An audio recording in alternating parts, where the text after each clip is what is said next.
Hey, and hello everyone. Welcome to the ComicBase live stream. I'm your host Pete Bickford, and we'll be doing the big Transformer show tonight.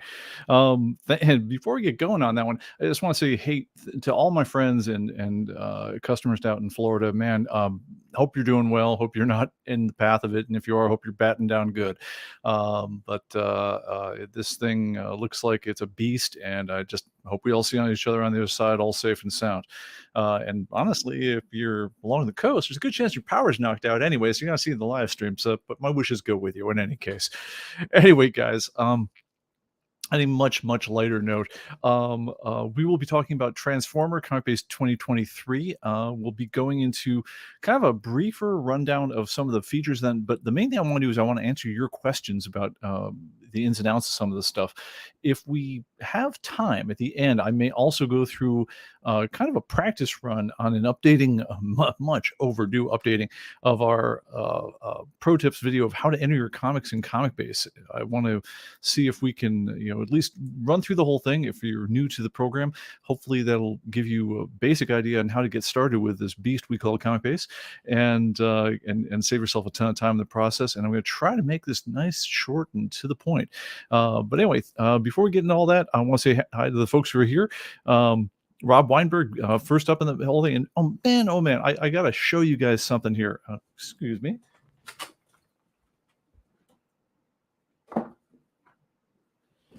So Rob just sent me the coolest thing of all. This is a Eagle Moss graphic novel. I believe it's number 116, 110. This was the one I was missing to complete the run of my run of Eagle Moss things on the shelf there. If you guys can see there, on the side of the spine here, we have basically Black Canary's right shoulder and Batgirl's left shoulder, and as a result of that, let me show you, because I think I've got a picture of my bookshelf I just took. Let's see if I loaded it in. Yes, I did. Let's pop that up here now. This is now with the bookshelf in my here, just right across from me in my office, looks like, and it no longer has the weird gap between those two characters. Thank you so much, Rob. These are like those dumb moments that make collecting just, both vexing and quite wonderful. And I can't believe you managed to track that one down. I think you got it from a guy in Spain, but wow. So thank you again. Anyway, Rob, great to see you. And once again, welcome. Agent DeCamp, hey, hail down here in stormy Florida, man. Where are you at in Florida? I hope you're doing well. Funny thing is, I looked at, I've got a place in Destin now, and I'm looking at the garage camera right before the show, and it looks like a beautiful day. The only thing that's kind of giving up the game is that you see the shadows of the trees wandering around quite a bit in the background.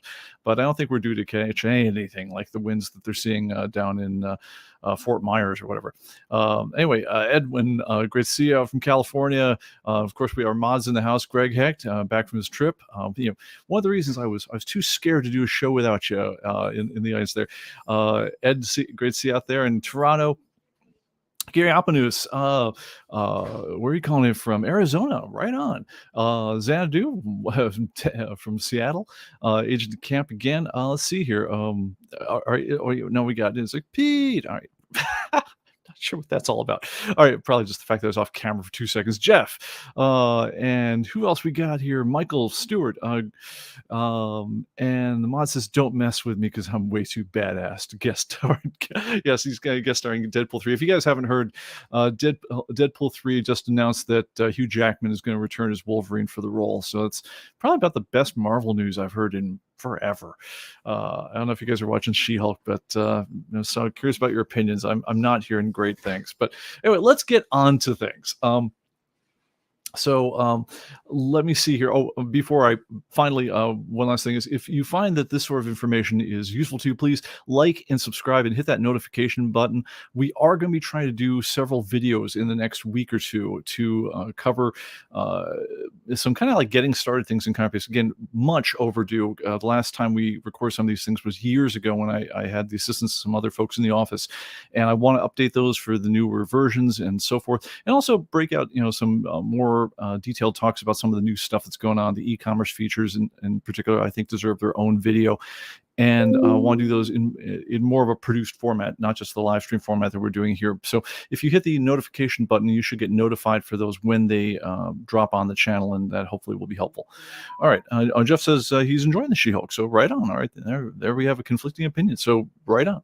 Okay, okay, so I also have a special support note I wanted to give everyone. If you had any issues with the serial number issuance for the new version of ComicBase 2023, please drop a note to support@comicbase.com. We did have some folks who were affected right at the beginning, right as we were rolling out the update. We had an off by one error, the most dreaded bug of them all, where a bunch of it basically affected the serial number issuance program, where it was handing out invalid serial numbers to folks, and then we had to pull them back, and then there was a mad 40 minutes. And if you were caught in it, my apologies. Definitely just one of those dang things that happens occasionally in this industry. But we're if you did get hit, and if you ever had any trouble logging in or registering your new version, please just give us a call, support, and we'll get you straightened out right away. All right, so let's go on to ComicBase 2023 Transformer. All right, so I'm just going to pop that graphic up on the screen here for just a second as I get talking. If I can see this between all the other windows I've got going on this darn machine. All right, there we are. So I'm going to do that, and let's pop myself into a key over here so I can talk over the side of it, and then we're going to hopefully switch to another computer without the weird jittering that we've had before, and it's all going to be magical. Anyway, so ComicBase 2023 is our big yearly release for 2022, ironically, because we try to get a jump on these things.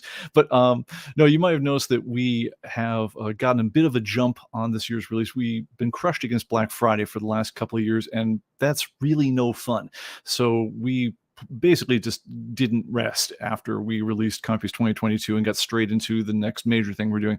It was known as Project Transformer during its development, for one very good reason. Let me see. I think we're good to go on the other machine here. So let's flip over to that. And there it is right there. That's the real beast. Transformer, not only because we need to have a code name for everything while it's in development, because you never know if we're going to change things up at the last minute. It also gives you, good excuse to, have a, staff t-shirt, or in our case, a special minted version of the collector's coins. And see if I think the camera will auto zoom if I'm very careful. No, of course it's not willing to do that. But anyway, we had some lovely coins struck to commemorate the edition, and if you were on the testing crew on these, you're actually going to be getting a special gold edition of this one in your mail shortly, along with a package, saying thank you from us. But for everyone else who's getting a archive or a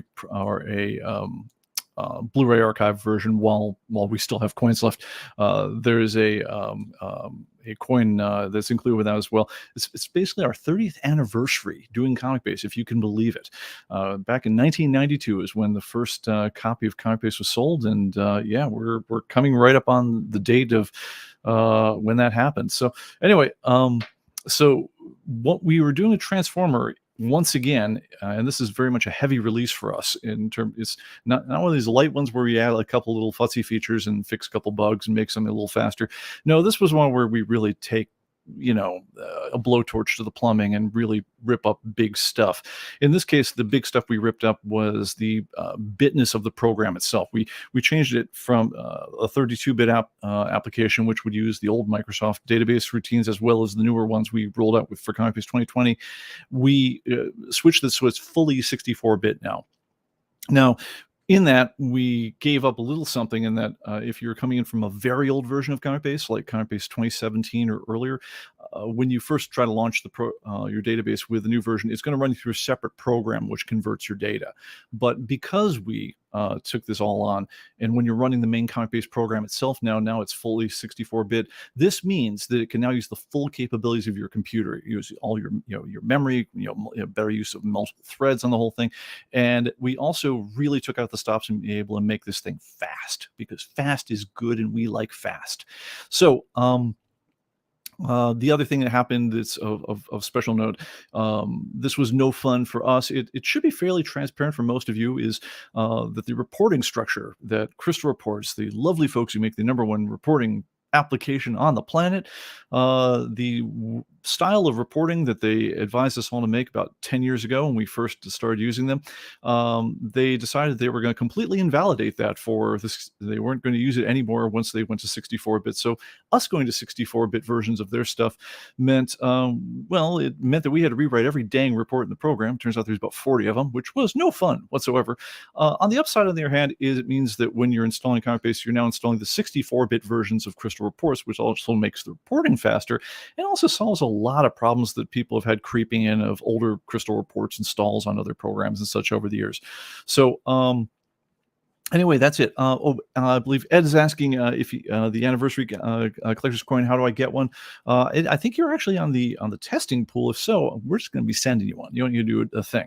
Everyone else, just if you order the archive or the 4K archive versions of ComicBase, we'll be mailing that out. Do make sure that you order it as a physical copy because we don't have a way of downloading these to you.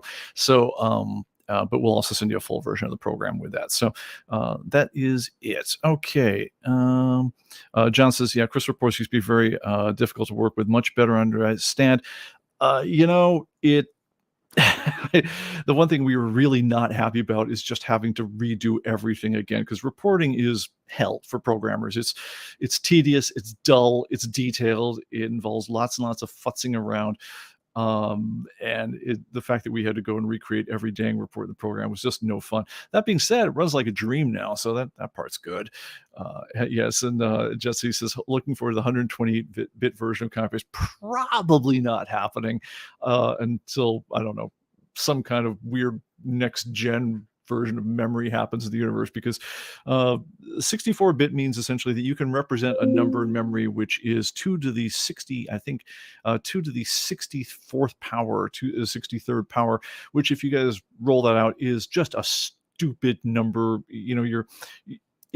I forget how big it is, but it's bajillions and trillions and gadillions worth of stuff, way more memory than anyone's got. So anyway, if that's 120-bit, I don't know if we need to model all the atoms in the universe. Maybe that's on the horizon, but until that's the way we buy memory over at Best Buy, don't see it coming. All right, let's move on. All right, so let's talk about what did that 64-bitness buy us. All right, so by the way, I'm going to say I'm doing all this on my old computer. So you're not seeing my cool new computer. No, you're seeing the old slow one that's about twice as slow as my current computer. So take all that into consideration as I'm bouncing through stuff. So, all right, so let's start with lists. Let's go to a title. I'm just going to choose one, Detective. All right. Detective Comics, I think we're cruising on a little over 1,000 issues. 1,000. Oh, I'm sorry, I didn't even start the count in time, and it loaded. Let's go to another one. Let's go to Action Comics. All right, Action Comics is a little over 1,000 issues, and 1,001, 1,000. Oh, okay. So, and it loaded the entire title, as you see over here, as well as one thing that we're not doing anymore is I'm going to scroll down to a random point in the list, and you notice how all the pictures are there. What is not happening anymore is, you see up in the left-hand corner here, there used to be a little thing that would twirl around as it built all the thumbnails for all the images. And now, basically, as fast as I can say I want to go to a particular issue, that picture is there. There's no more waiting. This thing is wicked fast. So on average, the grids, the issue displays are at least twice as fast as they were before. When you get to some of the crazy titles, like let's go to Commando. Commando is a British series that's been published. I think it comes out like 3 times a week, or it comes out with 3 issues per week. So it's I want to say it's up to about 4,500 issues. It's the longest conventional comic book I can think of in the entire database. All right, so let's load up all those 4,000 issues. 1,001, 1,002, 1,000. Okay, not quite 3 seconds.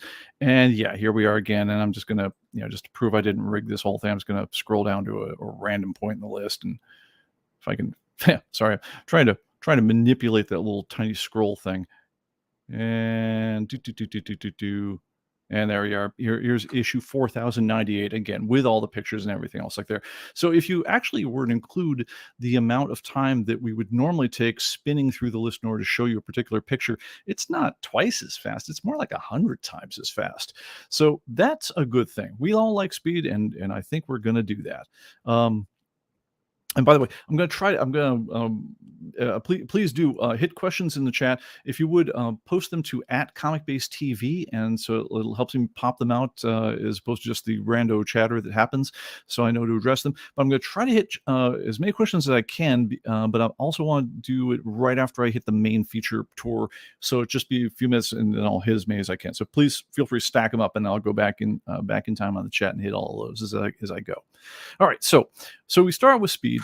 We also, there's other things that happen much faster as well. There's the ability to, when you save backups, you'll notice it's much faster. There's opening databases is much faster, and so forth. By the way, one thing you guys, I don't know, a lot of people are hip to this, some of you aren't. When we release new versions, and you can have the program automatically check for them. It'll typically do that when you go check for updates and so forth. They'll tell you there's new versions. So most of you guys have already gotten your new version of ComicBase 2023 simply by pulling down the week's update and saying, oh, hey, there's new version 2023. Let me upgrade to it. Boom, done. And you're good to go. But one thing you can do if you want is you can come up here under Setup, go to Preferences, and say, don't only check for updates, but also check for interim updates. If you check this one out, then it'll give you not just the big versions that we do, but also all the little futsy versions. You notice that the build number is something like 23.0.1966, I think, or 1766. If you guys had a version from 4 days ago, it's probably 1728. So there's all these little futsy things because we're always tweaking the program all the time. But what that does, if you do happen to catch some of these little updates, for instance, in the last 4 days, you'll notice that we've done a change to the way that we've taken the same kind of optimization and the same acceleration we did on the main grids, and we also rolled it out to things like when you're adding issues and you need to look something up. So, for instance, I'm going to add comics by barcode here. Let me just beep in a couple things. Let's see here. Okay. Yeah, this makes for a lousy picture-in-picture, but just to show you what I'm doing here, I'm going to take these guys right here, beep a couple in. There's that. There's that. All right, but let's say, I don't know, I'm looking for a comic, a Spawn, and its barcode's damaged. I can't find it. I'm not sure. Whatever the thing is, or maybe I just don't have a barcode scanner. I can click over here and say look up, and then this would go and show you different ways of looking up the stuff manually if the barcode didn't pull up for some reason. Now, as someone reported to us right after we launched, it's like, well, hey, the main program's much faster, but when I do this kind of weird thing that doesn't come up all that often, but looking up comics manually in the barcode thing, it's actually really slow. It's just as slow as it was before. Back in the old days, and I thought, well, that's not acceptable. Let's go roll the improvements into that stuff as well. So now I'm going to go pull up Spawn. I didn't even get to count to 1001. And once again, here is all the issues of Spawn. And by the way, we also did something which seems very obvious once you say it out loud. But in the old days, it didn't used to include the picture in the thumbnail, and that, in retrospect, was kind of stupid of us because so many things are variants now that having that picture is really useful. I think we were thinking, well, this is kind of a workaround for the folks who didn't remember the barcode. So how much do we need to sweat this? And the answer is we need to sweat it a little harder than we've been sweating it. So now when you want to say, okay, I want to add in Spawn 250D, now you can do that just as quickly as you were doing everything else in the program. So that's a improvement that got rolled out just in the last 4 days. So there is something in it for you if you do feel like getting annoyed and doing these more recent updates to the program. Another thing that's also brand new in the last 4 days of using the program, let me go to something like let's take Teen Titans or something. I'm just going to go Teen Titans 5th series. I'm just picking a rando issue. All right, so if you double click on this one, you might have noticed right down here at the bottom that area in blue down here is it tells you what's happening on Atomic Avenue. So let's say I'm missing this issue and I wanna get one. Well, right down here, it will go ahead and tenth of a second after the shows this dialogue, it goes and pulls in the status over on Atomic Avenue. And it turns out they have 5 copies available, ranging from $4 to $9.99. And if I click on this, it'll actually take me to Atomic Avenue, so I can go ahead and purchase there, or put it on my mail list, want list, or something else like that. That's new in the last 4 days or so. So anyway, check that out if you want. I think you'll dig it. All right, other things that are going on in life. The first thing that most ComicBase users are going to notice when they launch the new version, if you've been using older versions, is when you go over here under the types menu at the top left, you'll see, all right, we've got comics, we had books, and we had magazines, but we also have this new thing, newspapers. Now, here I have to give a shout out to Andre, who is become like the grand archivist of newspapers for ComicBase, and between that and just the sheer amount of information he submitted over the whole thing, the fact that beforehand it only had magazines was the only place we could put those, because when there were no newspapers, we sat there and say, is it a book? No. Is it a comic book? Definitely not. Well, it's most like a magazine, and they seem to belong, and so we'll put them right there next to Comics Buyer's Guide because they seem pretty similar. The problem is there got to be so much information there. It's like, this is getting nuts. We need a way to pull these into their own category, treat them as their own real thing. They have vastly different weights and things like that people would ever track for a newspaper. And also, in a way, it's almost a bit of a reverse feature in that by creating the new newspaper category, it allows you also to say, hey, look, ComicBase tracks a lot of things that aren't comics now, and some of this is interesting to me and some of it isn't. And so you can actually come up now under setup, and we've added a new feature here where, let me go ahead and I'm just going to pull down an update here. So I'm going to say internet check for updates. Apologize, it was the internet menu, not the setup menu. All right, and let's go ahead and read down the most recent update. All right, and right down at the top here, you can say, what items do you want to update? And you can say, update everything you've got, or I just track comic books and books, and I don't really do magazines, don't really do newspapers. So go ahead and uncheck those ones there, and at which point it's going to say, hey, did you want to go ahead and pull those magazines and newspaper entries that you don't have in stock out of your database? And if that applies to you, or anything else, I mean, in theory, you could just have a book base where you even get rid of the comic books in ComicBase, making it the world's worst named program ever, but that's a bridge for us to cross another time. But if you do that, then what it'll do is it'll delete anything, if you want. It'll ask you, but if you want, it'll delete anything that's not in stock for the items that you unchecked, which will slim down your database a lot, and also make the updating quite a bit faster. So give some consideration to that one. And because, like I say, because newspapers are in their own thing now, there are a great many people who are interested in, say, tracking magazines, don't track newspapers. I imagine there's probably people who feel the opposite way in the world, who, I'm an archivist of New York Times entries from around the world, and I don't really do magazines. So, okay, fine, you can do the reverse. So that's something that is a big change in the program. But I think the main thing it does is allows you to use the program more flexibly than you were able to do before. All right. There are some other new things we added to every single issue of the program that are just kind of useful. They solve some problems that we've had just in it's just the problem with just being a comic collector, for goodness sake. So let's go to our favorite title to beat up on here. Let's go to Dell 4-Color Comics. So all right. Now, Dell 4-Color Comics is a series that ran from 1941 to 1962. It ran, gosh, if it wasn't weekly, it was darned frequently. But it put out, well over 1,000 issues over its run. But the thing that was kind of interesting about it is that all of the comics, I mean, with the exception of the first few issues, they weren't ever called 4-Color Comics, where they were called, the first one here's Little Joe. Now, if you stare way up at the picture on this one, let's see if I can get that to go. In tiny, tiny type, you will see that Little Joe is a 4-color comic, which I would think is just, Yep, I see 4 colors or more on that thing, so I guess that counts. But no, the actual title of the series was 4 Color Comics.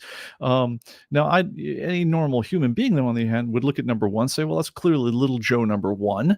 If you go to number 4, you'd clearly look at that and say, "Well, this is clearly Smilin' Jack number 4." And it goes that way, so all the way down the entire darn series. So let me, I'm going to bounce down to issue number. Let's see here. Um, I don't know. Let's just pick something at random. And I did something which is causing it to think about its life.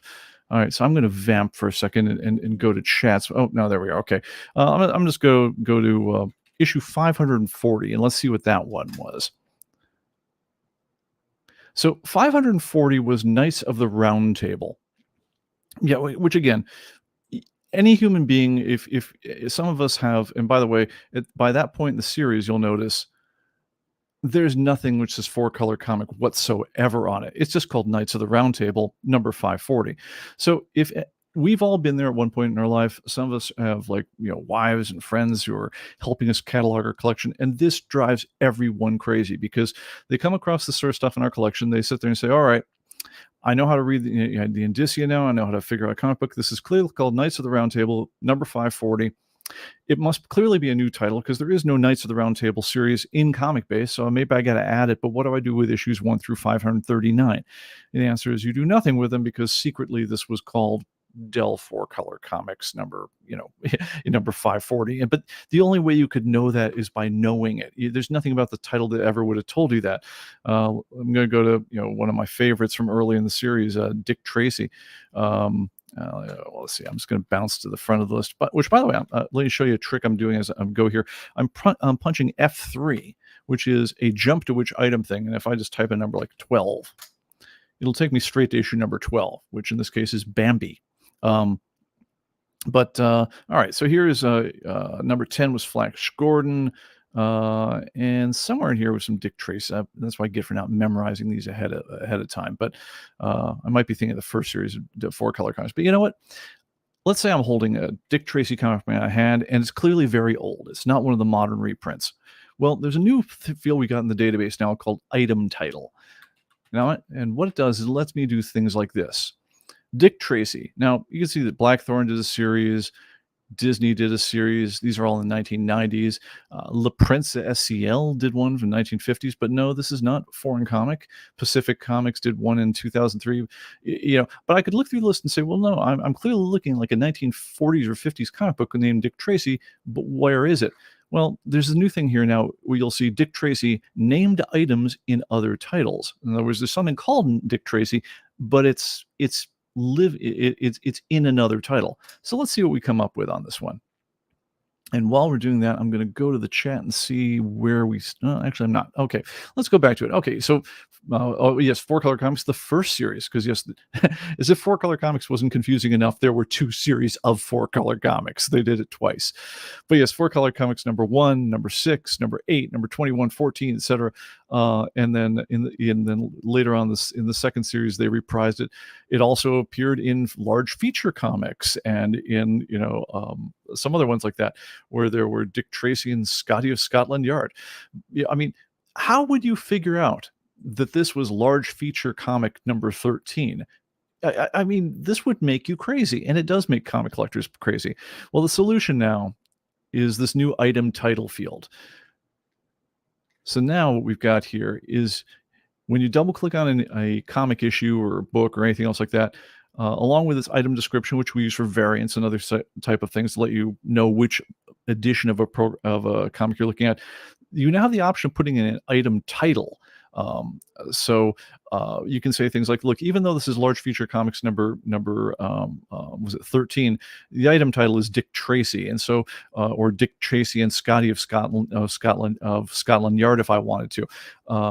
And so when people are searching by the thing that's right in front of them, which it so clearly is, you get the ability to have this kind of crucial cross-reference to the official title, throughout the years, comic collectors, by read tiny little marks inside of indicia, have figured out the official title of this thing really is, large feature comics number 13, or in the previous cases, Dell 4-color comics second series. If you look for it in the Overstreet price guide, it's called that. If you sell it in an auction, it's called 4-color comics second series. But no human being just looking at the comic by themselves would ever figure that out. Well, now we've got a way of handling this very, very vexing situation. And hopefully, sometimes they talk about when you buy, a piece of tech, you talk about the girlfriend acceptance factor, which is say, like, am I allowed to buy that $600 gaming chair, or that $5,000 85-inch OLED TV? And it's always kind of like, well, can I sell it so that the wife doesn't murder me if I do it? This is a feature in ComicBase that the girlfriend acceptance factor, or the civilian acceptance factor, is really high on, because it gives them a way to, again, navigate this crazy world of comic books and deal with less of the weird trivia that we all have. So so that's what you'd use this for items of a series where the cover title is obviously something different than what the title of the series is. Now there's a second case, which is you'll sit there and sometimes there'll be titles, right? Which, for instance, Harry Potter and the Half-Blood Prince, or Potter and the Prisoner of Azkaban, which are part of a larger meta title. In other words, like, I'm a fan of the Lee Child's Jack Reacher books, and so if I want to say, okay, all right, The Killing Floor was the first, Jack Reacher book, and after that he went and did some other stuff, and eventually they introduced other characters, and it'd be nice to be able to read them in order, see a list of all the Jack Reacher books, and see, have I read them all? Were there other ones I didn't get, and so forth? And sometimes they're not even written by the same author. So I mean, sometimes if you have a popular character, like Jack Ryan from the Tom Clancy books. These days, obviously Tom Clancy is no longer with us. So if you look at the author, they might still just contractually have to list Tom Clancy as the author, but really they're written by someone completely different. And so if you want to follow the different adventures of the different characters, you really want to say, what's the meta series? Not even what's the author, what's this meta series? So you don't just need a series, you need a series of series. So let me take one, for example. Let's see, I've done the Shakespeare one. Let's do Chronicles of the Sibyl's War. Let's get a book title going on this one. Chronicles of the Sibyl. Sibyl? Am I spelling that right?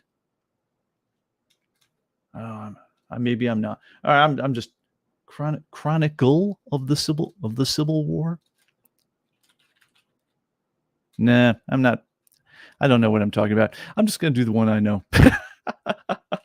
So let's go to William Shakespeare's Star Wars.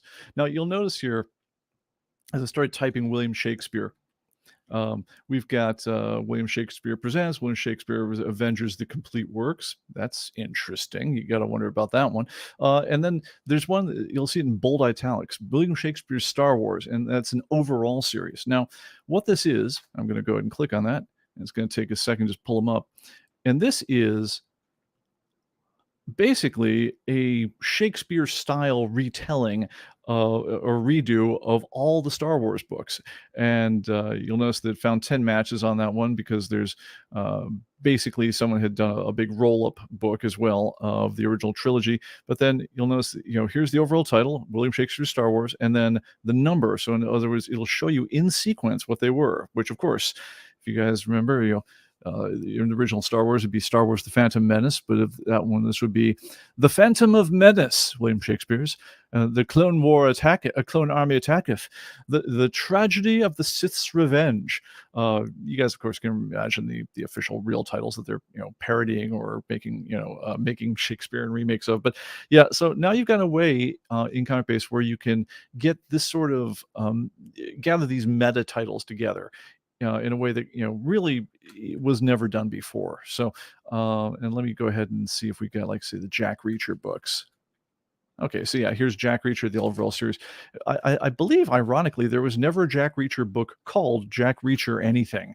Um, you could do this presumably for, say, the James Bond books, but the James Bond books at least were called James Bond 007 something or other, for most of them. I believe Casino Royale was just called Casino Royale, but Jack Reacher books, so here they are. Yeah, starts at the killing floor, then die trying, tripwire, et cetera, et cetera, et cetera. But and again, you can see that these are all done in order, so you can say, all right, and now we're on the 27th one, no plan B, and yeah, so you can group these kind of meta series together. That's the overall title field. Now, the where you get to the overall title field, it appears up here if you double click on any issue and go to the edit title information up top. You'll see that it shows up right here. Overall title name, Jack Reacher, and then this is book one. So if you're entering in books for, say, a fantasy series you like, or any other kind of things that form a series, I'd love to see us do some indexing on, say, the Terry Pratchett books and the other, the other really fun fantasy titles that come along. Yeah, just put in what the overall what the book name is. It's going to autocomplete as you start typing things, so you'll see that if there's been a name assigned to it already, and you can just let it fill in as it goes. If not, just keep on typing. Yeah, put in what number of the series it was, if you can tell, and then right click on the issue, submit as a correction, and that goes to our editorial staff, and then that gets rolled out in the weekly update, and the whole thing gets to be a richer content experience for everyone. So yeah, so that is kind of cool. All right, moving on. The other really big change in the program is something that it's a little hard to see, but let me tell you about the visible part of it first, and then I'll talk about the more profound part in terms of. I think when we look back on this release in ComicBase history, we'll be sitting there going like, yeah, there's kind of like, before Transformer and after Transformer is going to mark a lot of things for us, and this is going to be one of them. So the visible part is this. So if I go under report, there's a new report here, which is your sales report. Now, what does that come from? What's it for? What this is now every single time you buy or sell on Atomic Avenue, or actually when you sell something on Atomic Avenue, or the Pro and the Archive editions of ComicBase also have a built-in point of sale system, so that you can pull up a sales terminal here. I believe it's under sales terminal right here, where let's say I was going to go and sell a couple of these books that are laying on my desk. Let me go and scan a couple of these. All right. So I'm now selling to you Damage Control, Batman, and no way am I selling that Eagle Moss graphic novel 110. You're not prying that thing out of my, pry it out of my cold dead hand. Anyway, but let's say I'm selling this one over here.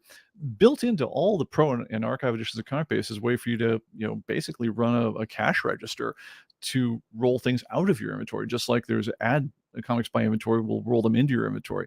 And what this will do is it lets you, again, print up a receipt for whoever you're selling to. It'll roll them out of your inventory. And now it does another thing, which is it will automatically reflect the sales on your sales report. So you can say, well, what does my revenue look like as a result of these sales from whatever channel?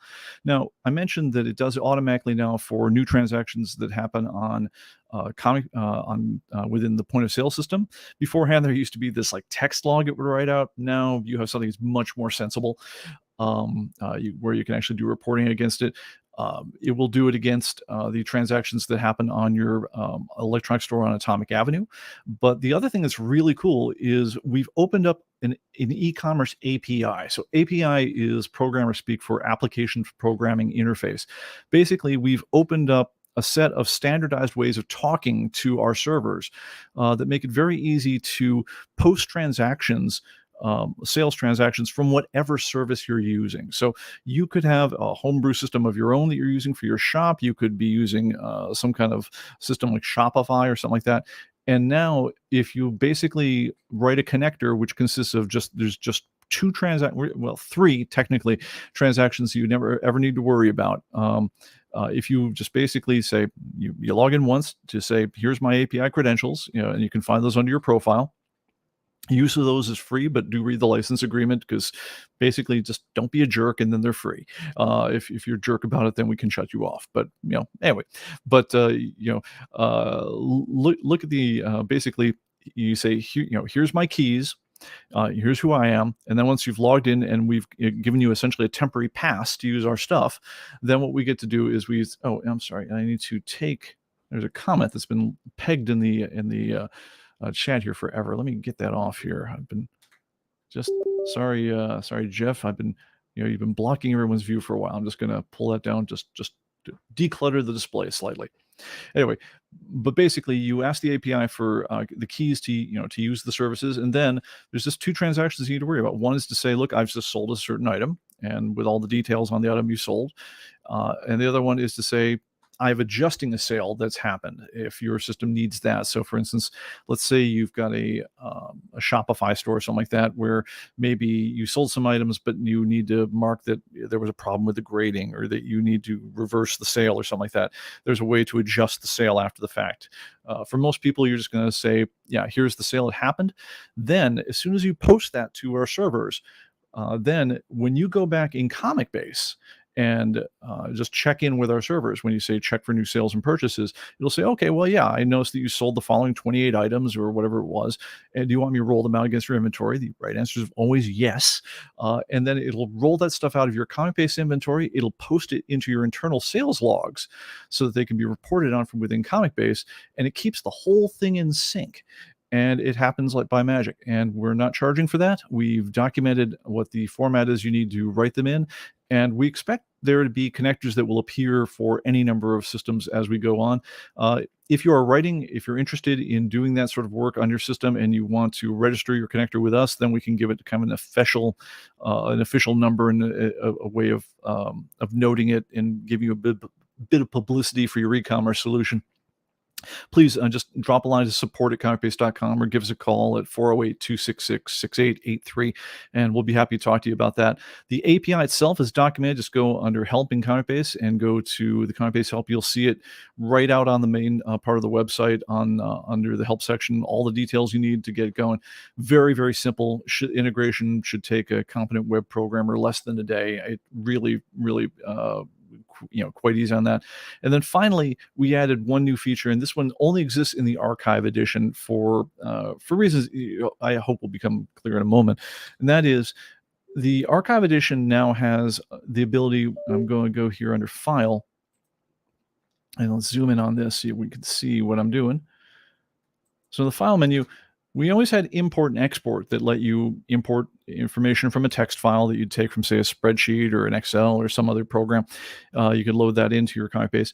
You can export, which would then write, that data out to a text file for exchanging with, Excel or something else that you want to move it out to. But now there's a special one, which is export for e-commerce. And what this does is it writes what's called and here's the obligatory. By the way, there's the information for the help link. But this will do is it'll allow you to write it out in a standardized format, all the information on just your collection. It'll write it out in either XML format or in text-based format, and the file format in all the details on this, so you can integrate it easily and load it into whatever system you're using. Those are, again, right out there in the help link. But what this will do is it will write this out in a way that with, in this case, linked images to your own catalog items, which are also copyright stamped and so forth. So we stay on the good side, and you stay on the good side of the people who actually own the rights to the images. And so that allows you to load this up in a nice, concise way into basically whatever system you've got. All you do is you need to write the import connector for whatever your system is. The file format's right there. It's dead simple, and you'll have all the product images in one big folder. The links are already right there, and you'll be able to click right to them. One thing that's always bedeviled people who want to integrate with our systems in the past, and this was partially us hemmed in by licensing, and partially because honestly we didn't want to get too into this market. It's definitely a little bit of a briar patch market on that one, where it's like, e-commerce isn't where we shine the most in terms of our core capabilities. It's and based on everyone else in the comic book marketplace, I don't know that anyone's really got comic point of sale marketing in their core capabilities, but some people certainly devote their entire company to it. We primarily are serving, as people say, collectors who just have enough comics to know they have a problem. Not a lot of these are pros, but not necessarily pros. And so, that's really where we want to focus our efforts on. So what we did there is, we have never had an easy way of taking your product images, which are all stored under their ID numbers in this deep nest of folders that are all buried by by publisher names and things like that. The actual path of the full of the image isn't in the database anywhere. We compute it in real time from the item number and all the other information. So this is, it's been fine for us, but it's been making integrating ComicBase's images a nightmare for anybody else. So now we've actually got a way that you can do that kind of integration, stay on the good side of both, your own ComicBase license and ideally the copyright license holders for the different images, and actually build this out into more of an e-commerce solution. So this is going to be one that, I expect it to be something that it takes a little while to get the adoption pickup on it, because it is something that does require a little bit of work. You do need to write, the import, from this file format, from a ComicBase XML, or a text-based file format into whatever system you're using. You need to write that once, but then once that's done, you can load files in, bam, no problem at all like that. And then I think this is going to be a really interesting time for the program in terms of having it be at the core of a lot of people's e-commerce solutions. So anyway, that is the main thing. So let's see here. I'm going to hit the chat because, I want to answer questions, and it's about time I started doing some of that. All right, so I'm going to scroll back in time. Bear with me just a moment. All right.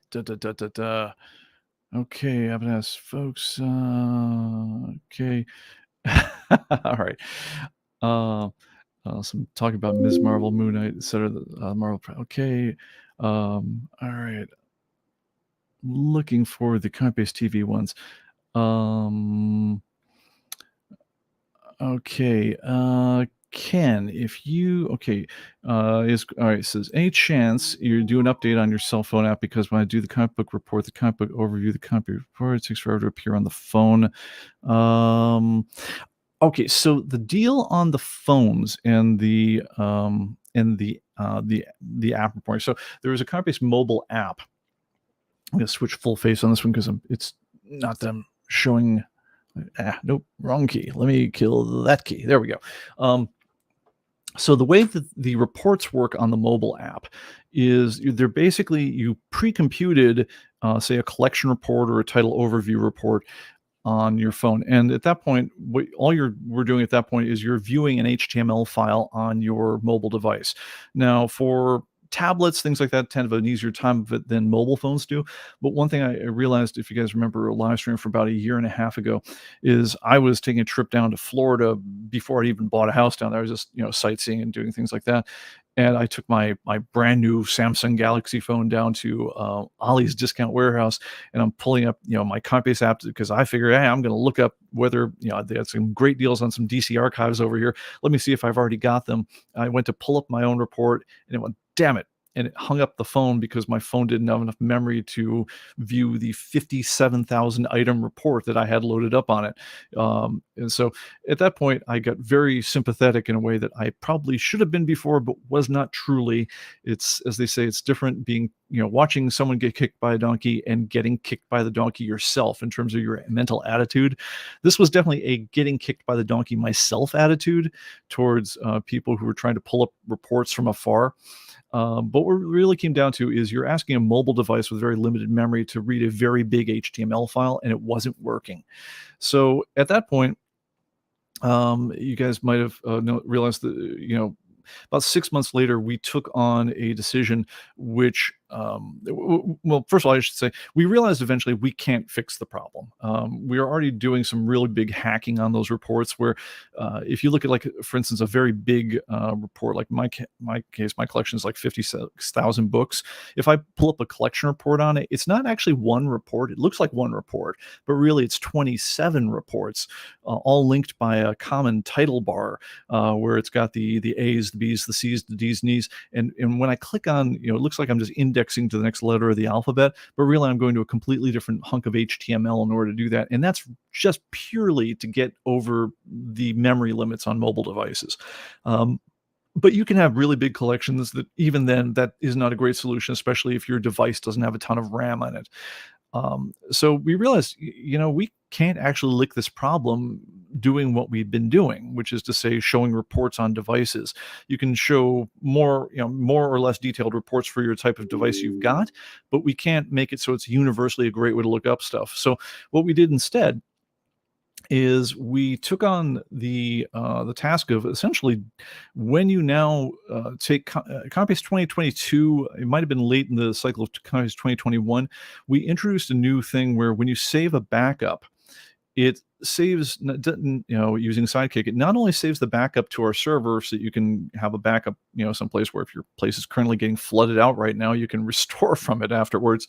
But the other thing we did is we really, really buffed up our servers so that we now dedicated a part of our server memory to having the user databases that's locked off just to you. Where we'll essentially do an extract of your database, see what you've got in stock, and store that information in our own database. So what that lets us do effectively, after we get done spending a gajillion dollars on new server hardwares and licensing, because that definitely took us over a threshold of usage that we weren't out at before. But what it lets us do now is now the mobile app does something that's in a way better than reporting, which is to say, look, if I'm on the road and I want to say, look, have I got that same DC archive?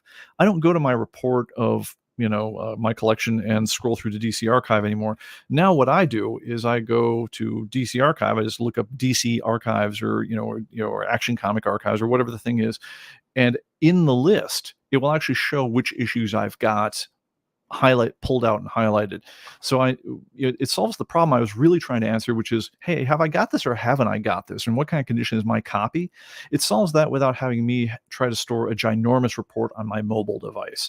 And so that's how we took that problem on, because realistically, we can't win the viewing the mobile report part on any type of device all the time. I mean, again, if you're doing it on your really buff iMac or iPad or something like that on the road, you're probably going to be fine pretty much all the time. If you're doing it on like your LG starter phone that they gave you free with your T-Mobile subscription, and you've got a huge comic collection, you're going to run into that memory problem, and there's not a dang thing we can do about it. So it's not a bandwidth problem you're hitting. It's more likely a memory problem you're hitting. But the way to address it, I'd say, is avoid it altogether. Don't worry about the reports. I mean, sometimes maybe nice to view, on your laptop or something, but instead do the browsing part just by doing an item lookup and having synced your database up with the save as a backup feature of Sidekick, and hopefully that'll take care of it. Okay, that was a long answer to a short question, but hopefully a useful one. All right, let's see. All right, Xandu Comics says, could you explain the time formats for the grand totals in the sales report, especially price and fees? Like the report looks like my totals for for my entire Atomic Avenue sales. So the grand total is for whatever the time period is that you reported on. So when you start that report, you'll notice that it gives you a start date and end date. One of the features that didn't make it, I mean, we were and Steve Dazinger and some of the other guys who were on the beta, the developing group could tell you all about this one. We were right down to hours of, before we had to cut bait or, on some of these features. And I'm working all nights and through weekends and doing stuff like that, because I'm like, even though we're officially featured dark, I really, really, really want to get this thing in. And that's when we were able to get the sales report as we were saying up until 2 days before ship, sales report remains a stretch goal. Don't get used to the idea of it's going to be in there. If it isn't there, it's going to be basic. And that's how we rolled it out. It does what it does. It lets you choose a time frame, but it doesn't offer you a lot of options. The feature had life been going just a little bit better in my life, to do that one, and so means we'll probably fit this in a 0.0, 0.1 release at some point. Is I wanted to have it be that you had an easy pick list of time frames that when you're setting the start and end date, so you could say things like this week, last week, this quarter, last quarter, this year, last year, and so forth. And that just by having that list there, it would automatically pick the right dates that correspond that, and you'd be good to go. Now, so look for that coming in the future. Like I say, it was gonna be in there if things had gone just a little better. But honestly, it was a miracle we got in what we got in. So I'm not feeling too bad about that. But that was the feature that didn't make the list. Now, one thing also on that is the ComicBase, the sales transactions you're able to get to are only from September 12th and beyond. So it's basically from the week before ship date and beyond is when we got the sales API fully up and running and so forth. So going forward, it's going to be very useful, but the older transactions right now do not flow into the program. We are working with the Atomic Avenue guys. We're very much hoping that we can go back in time and convert all the old transactions that happened on their system for Atomic Avenue into a format so that they're using, essentially, that we convert all the old ones to also use the API that we're doing here, so that when you pull them down in ComicBase, they will also appear as part of your reportable sales history. The ones before September 12th won't deduct against your inventory because we don't want to do that twice. But I am going to work with them in the coming weeks, see if we can't make that happen on their end. But that's something it's more of a server issue than anything else like that. If so, then if we can make that happen, then what'll happen is when you guys check for sales inventories, you'll say, oh, by the way, you've got a whole bunch of old sales. Did you want to roll them in? So say yes, and then you'll be able to report on your sales all through the entire time you've been selling with the system. But as of right now, you can only do it from the time that the new API went live, which was September 12th. So that's where that is going forward. Great question. All right, let's see. Jet City Comics asks, what is the best way to have, for instance, a 25% off sale? Oh, great question. I'm glad you asked, and let me show you. All right, so what I would do, very easy on this way, is there's a command in ComicBase called mass change. It's one of those commands you're going to use once in a blue moon, but when you need it, you really need it, and there's nothing like it. So I believe it's under the items menu down here. You go down to mass change right here. And what this lets you do, and let's go ahead and pick a collectible type. Let's go to, say, comic books. And you get to pick a field.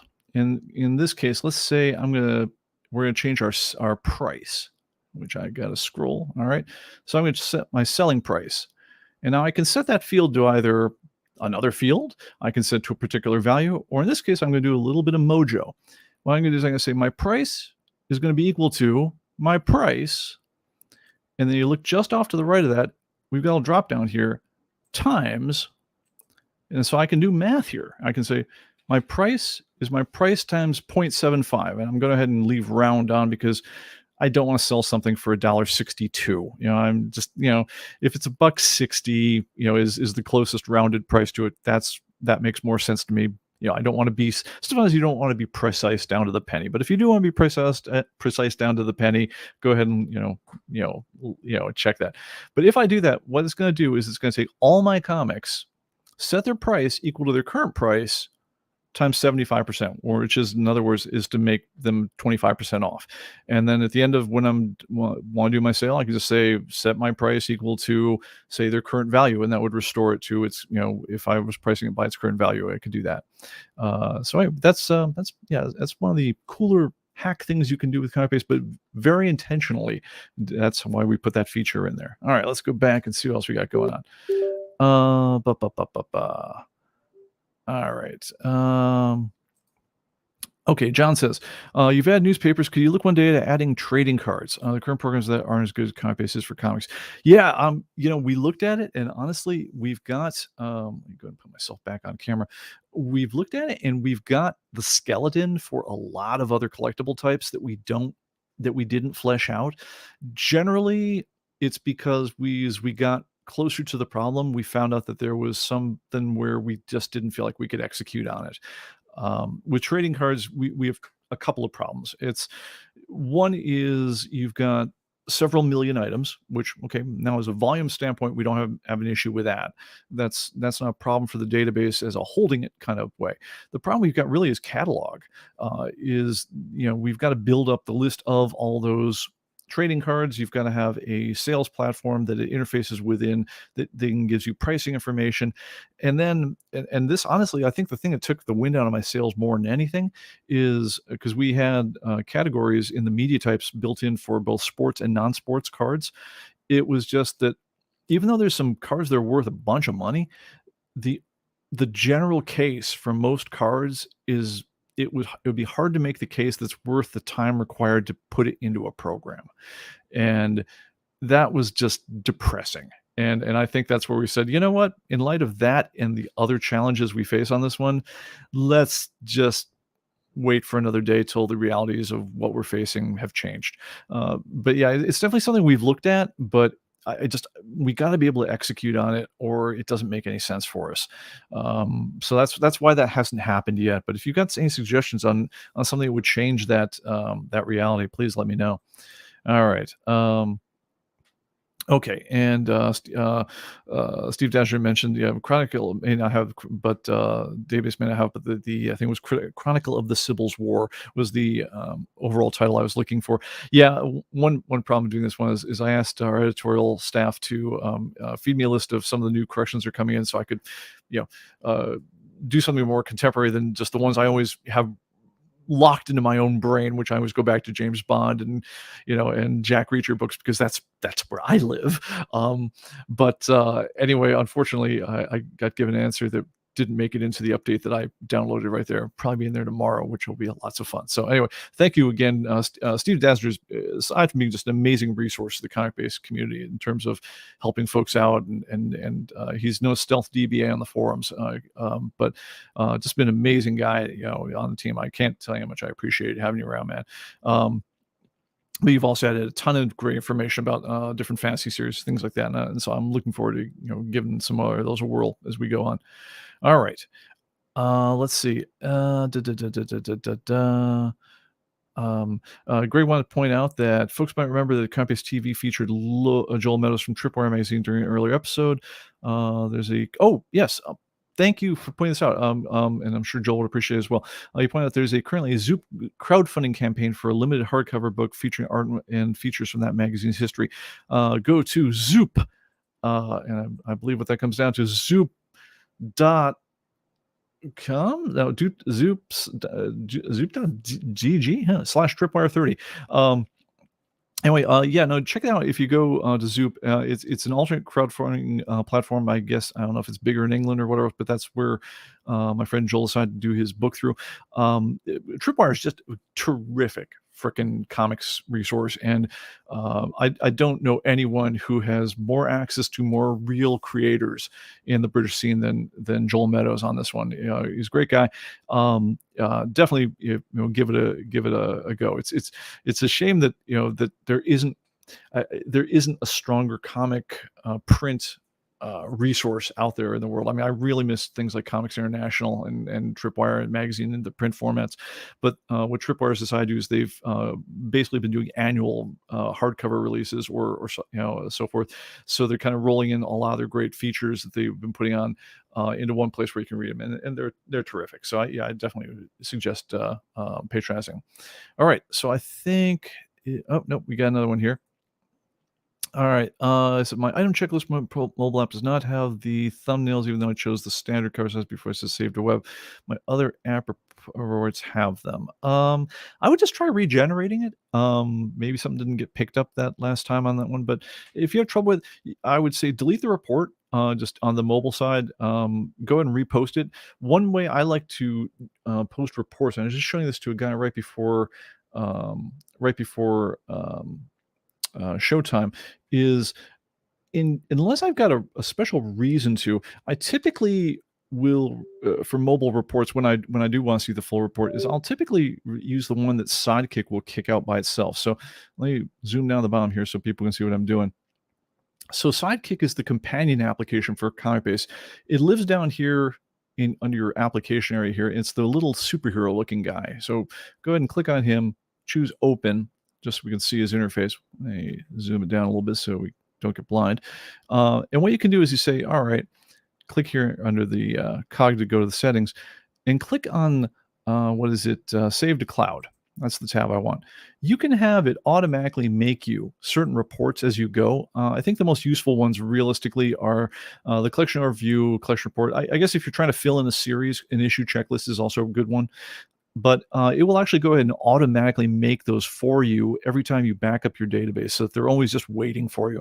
Because the problem I always had when I'm at comic shows, is that the problem is when you're doing your shopping, at least I found, is that I'm always on the road. I'm looking for that book, or I happen to see a book, and I'm always thinking, do I have this thing, or what was the one I'm missing? And it was always the problem that I didn't have. I didn't think to make my list or update my list ahead of time. So by putting that report generation feature into ComicBase ahead of time as an automatic thing, it happens every time you back up your database. Now you've just always got the report from say the week ago or the last time you backed up your database, and you didn't have to think about it. It just happened automatically. Now that said, the standard points I made earlier about that I really rely on this much, much less than I used to. It used to be that was the only way I ever looked at stuff on the road. But nowadays, the fact that the mobile app will automatically database the inventory that I put in my saved backup, and I can just say, search for the issue in question, see if I've got it. That seems to be, that's my go-to way of doing most of this stuff. The only time I think that it's hard for me to think of a case where that wouldn't be how I would go about it mostly. Although it's certainly nice looking at a big list of all your stuff on a report from time to time. It gives me a warm feeling. I don't know about the rest of you. All right, I think that's going to probably do it for me for today. We didn't get into the quick demo of the adding books to the database. I think most of the folks watching already know this stuff, but do look for that one. If you subscribe to the channel and hit the bell, you'll see when I post that one later on this week. Basically, again, it's an update of the ComicBase Pro Tips #1 of 5 ways to enter your collection fast, hopefully with far less hokey production values and less aggressive techno music. Is when we did the first one a million years ago, it's like we had access to all of, like, I don't know, 15 15 publicly available license free tracks that we could have used and so forth. It's a whole other world now, so we hope to do a better job of that one. So look for that one to come up this week. I also want to do some other ones on the new e-commerce features and some other things, and if you have other things you'd like to see a video on, please let us know, because I'm happy to get that kind of instructional material out there in the world now. So we'll do that. And our mod, of course, wants to remind everyone, don't forget we have a dedicated thread on this ComicBase message boards where you can request live topics and demos for the live stream. Anyway, thank you guys so much for attending this one. Thank you for everyone who has patronized us and supported us over the years.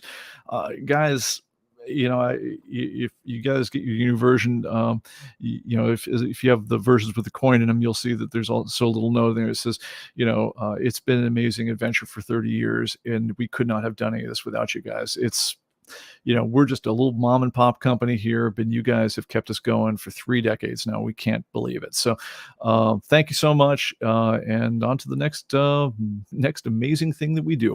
All right, guys, I'll see you on the next live stream. Take care and play it out. Take care.